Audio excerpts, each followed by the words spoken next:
tumepambana kuhakikisha kwamba tunabakisha kombe nyumbani, lakini imeshindikana. Tunaangalia mbele zaidi na kikubwa tuna focus katika mashindano yajayo. Wewe umekuwepo katika dakika zote za mchezo. Mazingira ya mchezo yalikuwa magumu kiasi gani kufikia kile ambacho mlikuwa mmekipanga?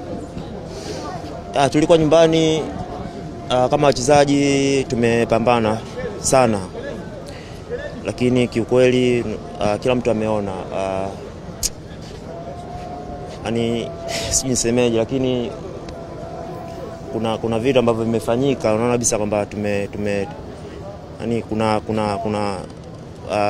niseme niwe straight, maamuzi ametuumiza sana, sababu ni game ilikuwa open na maamuzi huu ni mchezo wa finali, na unaona kabisa kuna kadi ambayo imetoka ambayo ndio imetufanya sisi tuweze kuwa nyuma.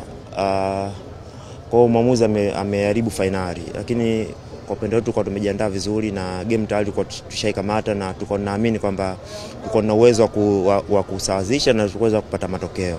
Simba mnakwenda kucheza ligi kuu na CRDB Federation Cup. Pengine nguvu ikoje kuhakikisha mnapambania mataji haya mawili yanayosalia? Kikubwa kama timu, focus yetu itarudi tena katika michezo ya ligi na mchezo wa FA. Tutaendelea kusikiza walimu wetu pamoja na viongozi wetu kuhakikisha kwamba michezo yetu ambayo imebaki katika michezo ya ligi pamoja na kombe la FA tunafanya vizuri kuhakikisha kwamba tena kishindo na tuweze kufanya vizuri zaidi.